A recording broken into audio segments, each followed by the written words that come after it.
अब ये कांग्रेस पार्टी, इनके साथी कहते हैं हम 370 को वापस लाएंगे। अरे राहुल बाबा, आप तो क्या, आपकी चौथी पीढ़ी भी 370 को वापस। जिले के छतरपुर हाई स्कूल मैदान में केंद्रीय गृह मंत्री अमित शाह ने सभा की। यहां उन्होंने एक तरफ राहुल गांधी पर निशाना साधा, वहीं दूसरी तरफ अल्पसंख्यक आरक्षण पर भी अपनी बात रखी। उन्होंने कहा कि जब तक भारतीय जनता पार्टी है तब तक माइनॉरिटी को आरक्षण नहीं दिया जाएगा। इसके साथ ही उन्होंने कहा कि राहुल गांधी की चौथी पीढ़ी धारा 370 को खत्म नहीं कर सकती है। अमित शाह ने सभा को संबोधित करते हुए कहा कि कांग्रेस और राहुल गांधी संविधान की बात करते हैं, लेकिन उनके द्वारा ही संविधान का अपमान किया जा रहा है। छतरपुर से झारखंड लेटेस्ट न्यूज के लिए छोटू कुमार की रिपोर्ट। छतरपुर के पलामू के लोगों की आवाज को क्या हो गया? झारखंड में भाजपा सरकार बनानी है या नहीं बनानी है? मोदी जी के हाथ मजबूत करने हैं या नहीं करने हैं? तो ऐसी आवाज नहीं चलती। भले आदमी मेरे साथ दोनों हाथ उठाइए, उठाइए दोनों हाथ, विवाद से बोलिए भारत भारत माता की जय श्री राम, जय जय श्री राम। श्रीमान रविंद्र राय जी भाजपा के नेता और हमारे क्लस्टर प्रभारी श्रीमान विकास प्रीतम जी, हमारे सांसद विष्णुदयाल राम जी, पूर्व सांसद मनोज कुमार जी, जिला अध्यक्ष पलामू अमित तिवारी जी, अरविंद सिंह जी, तारीख को आप सभी को वोट डालना। यहां हमारी बहन पुष्पा बहन आ गया, हमारी बहन पुष्पा देवी जी हमारी प्रत्याशी है। उनको प्रचंड बहुमत से जिताकर झारखंड विधानसभा में भेजना। भाई वो फौजदार साहब, वो लोगों को जरा अंदर आने दो जो वहां दूर खड़े हैं। एक थोड़ा बीच में से हटाकर सबको अंदर ले लो जरा। सिक्योरिटी के लोग वहां जो खड़े हैं उनको जरा नजदीक आने दो। आ जाओ भाई आप लोग सबको।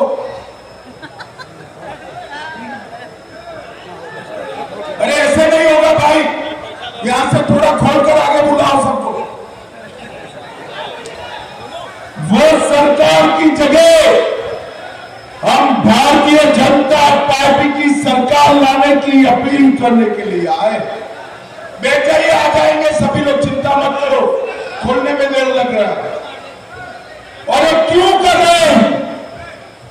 क्यों अभी की सरकार एक भ्रष्टाचार में लिप्त सरकार है। जेएम कांग्रेस और आरजेडी की सरकार पूरे देश में सबसे ज्यादा करप्ट सरकार अगर कहीं पर है तो एक झारखंड के अंदर है।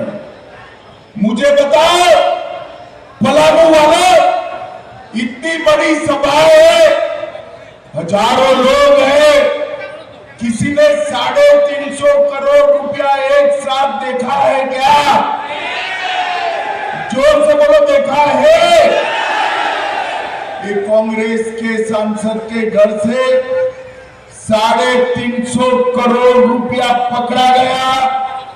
उसको गिनने के लिए 27 मशीनें लाई गई और 27 की 27 मशीनें ठप गई।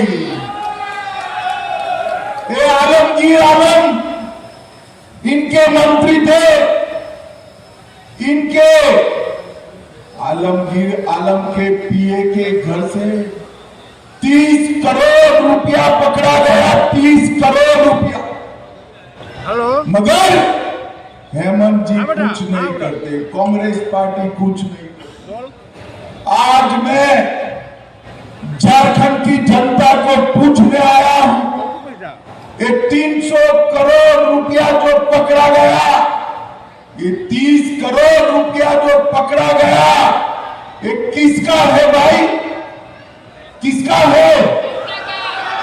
अरे वो कांग्रेस वालों का नहीं है, आरजेडी वालों का नहीं है। ये 300 करोड़ रुपया झारखंड के युवाओं का है, युवाओं का है, जो एक कांग्रेसी है। वो समझते हैं कि अब हमें कुछ नहीं होगा, आप पुष्पा देवी जी को जिता दो। मैं आपको बताता हूं कि जिन्होंने भी भ्रष्टाचार किया है, उनको उल्टा लटका कर सीधा करने का काम भारतीय जनता। भ्रष्टाचार करने वालों की जगह नरेंद्र मोदी जी के शासन में जेल की सलाखों के पीछे इन्होंने झारखंड के गरीब का पैसा अपने घर में डाला है।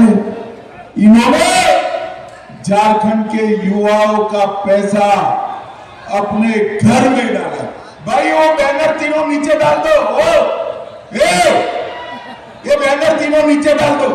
और 2,87,000 पारदर्शी तरीके से भर्ती करने का काम भारतीय जनता पार्टी की सरकार करेगी।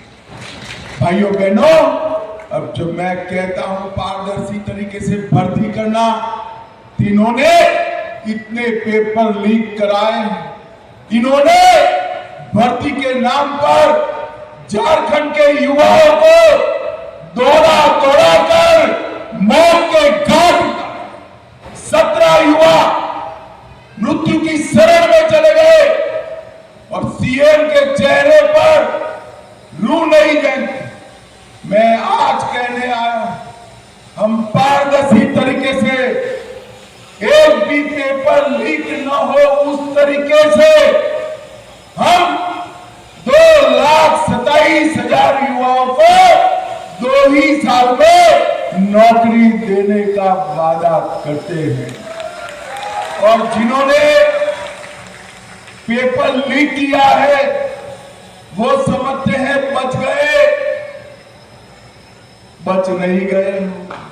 हमारी सरकार बनते ही एसआईटी बनाकर इसकी जांच कर पेपर लीक वाले सारे के सारे को जेल की सलाखों के पीछे डालने का काम किया गया। भाइयों बहनों, बालू और बाकी सारे खदान में बेइंतहा भ्रष्टाचार हुआ है।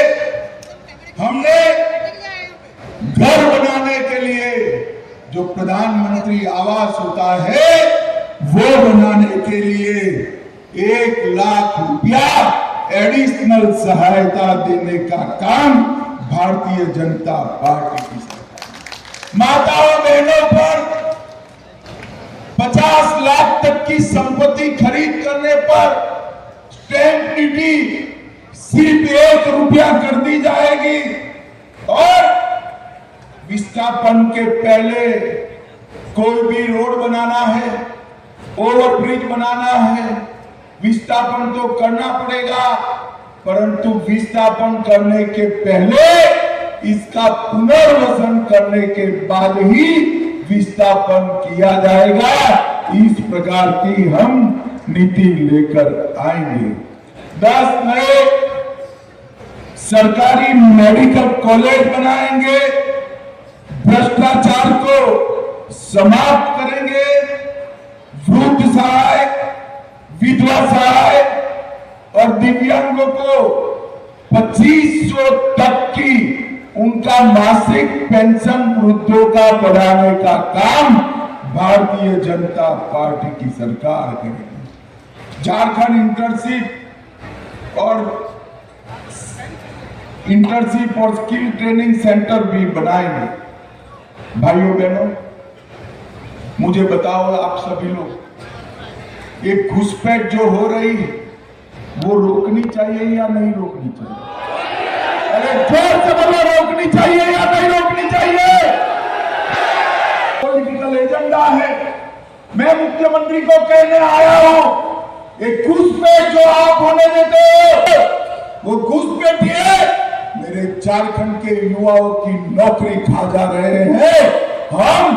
आप भाजपा सरकार बना दो, सरकार आदमी तो क्या, सरहद के उस पार से परिंदा भी पैर न फैला पाए, ऐसी सरकार है। भाइयों बहनों, भाजपा सरकार बनने के बाद मेरे झारखंड के युवाओं की नौकरी एक घुसपैठिए नहीं खा पाएंगे। झारखंड की भूमि पर आदिवासी बच्चियों से शादी कर दान पत्र से ये भूमि हड़प रहे हैं। हम कानून में बदलाव कर दान पत्र से आदिवासी की भूमि घुसपैठियों के नाम पर नहीं होने देंगे। नहीं, रोटी, माटी और बेटी तीनों की सुरक्षा भारतीय जनता पार्टी। भाइयों बहनों, मुझे बताओ, घुसपैठ रोकनी चाहिए या नहीं रोकनी चाहिए? अरे जोर से बोलो, रोकनी चाहिए या नहीं रोकनी चाहिए? ये कांग्रेस पार्टी रोक सकती है क्या? आरजेडी रोक सकती है क्या? जेएम रोक सकता है क्या? घुसपैठ केवल और केवल नरेंद्र मोदी के नेतृत्व में भारतीय जनता पार्टी रोक सकती है। और मुझे बताओ भाइयों बहनों, ये कश्मीर जो है हमारा है या नहीं? अरे क्यों आवाज ऐसी आ रही है भाई? जोर से बोलिए, कश्मीर हमारा है या नहीं है? वहां धूप में खड़े हैं वो भी बोले कश्मीर हमारा है या नहीं है? 370 हटनी चाहिए थी या नहीं हटनी चाहिए थी? अब ये कांग्रेस पार्टी, इनके साथी कहते हैं हम 370 को वापस लाएंगे। अरे राहुल बाबा, आप तो क्या, आपकी चौथी पीढ़ी भी 370 को वापस कि कश्मीर भारत का अभिन्न अंग है। और आपके शासन में क्या होता था? 10 साल तक सोनिया मनमोहन की सरकार थी। आए दिन पाकिस्तान के आतंकवादी घुसकर बम धमाके करते थे। मनमोहन सरकार इसके माथे पर चू नहीं रही, क्योंकि उनकी वोट बैंक। मोदी जी आए, झारखंड वालों ने मोदी जी को प्रधानमंत्री बनाया। कुछ ही दिनों में 2014 में उरी और पुलवामा में हमला हुआ। 10 ही दिन में मोदी जी ने सर्जिकल स्ट्राइक और एयर स्ट्राइक कर पाकिस्तान के घर में घुसकर आतंकवादियों का सफाया किया। मोदी जी ने इस देश को सुरक्षित किया। मोदी जी ने इस देश को समृद्ध किया। 11वें नंबर पर मनमोहन सिंह जी हमारे अर्थतंत्र को छोड़कर गए थे। नरेंद्र मोदी जी हमारे अर्थतंत्र को 5वें नंबर पर लेकर आए हैं और 2027 तक हमारा अर्थतंत्र विश्व का 3रे नंबर का अर्थतंत्र बना है। भाइयों बहनों, ये परिवर्तन मोदी जी ने, और मैं आज इंडिया अलायंस वालों को, लालू जी को, कांग्रेस को, जेएमएम को पूछना चाहता हूं, 10 साल तक आपकी सरकार थी, आपने झारखंड को केंद्र से कितना रुपया भेजा नहीं बताते, मगर मैं तो बताकर जाऊंगा। मुख्यमंत्री जी, लालू जी, राहुल जी, हिम्मत है तो जवाब दीजिए। जब यूपीए की सरकार थी, झारखंड को सिर्फ 84,000 करोड़ रुपया दिया। 84,000 करोड़। 4 से 14 में 84,000 करोड़ रुपया दिया, और मोदी जी ने 14 से 24 तक 3,90,000 करोड़ रुपया देने का काम किया। मगर पलामू वालों, मुझे बताओ, ये 3,90,000 करोड़ रुपया आपके यहां पहुंचा है क्या? अरे जोर से बोलो, पहुंचा है क्या? कहां गया? कौन खा गया? जोर से बोलो, कौन खा गया? ये 350 करोड़ रुपया और 30 करोड़ रुपया जो पकड़ा गया ना, वो युवाओं, आपका रुपया जो मोदी जी ने भेजा वो रुपया है जो कांग्रेस और जेएम खा। मैं आज आपको कहकर जाता हूं, ये भले समझ ले कि इन्होंने जो पैसा खाया वो उनका होगा। झारखंड के युवाओं का खाया हुआ एक एक पाई उनके घर से खजाने में वसूल करने का काम भारतीय जनता पार्टी की सरकार करेगी। मोदी जी ने झारखंड को ढेर सारा महत्व दिया। मुद्रा योजना की शुरुआत यहीं से करी, आदिवासी कल्याण के योजना की शुरुआत यहीं से करी, और मोदी जी पहले व्यक्ति है 75-76 साल में जो प्रधानमंत्री रहते हुए भगवान बिरसा मुंडा के घर पर जाकर उनको श्रद्धांजलि देने का काम हमारे नेता नरेंद्र मोदी। भाइयों बहनों, मैं आज बताने आया, मुझे बताओ, झारखंड में भाजपा सरकार बनाओगे क्या? अरे ऐसे क्या बोलते हो, जोर से बोलो, बनाओगे? पुष्पा आगे आइए, पुष्पा देवी जी को प्रचंड बहुमत से जिताओगे? जोर से बोलो, जिताओगे? कमल के निशान पर बटन दबा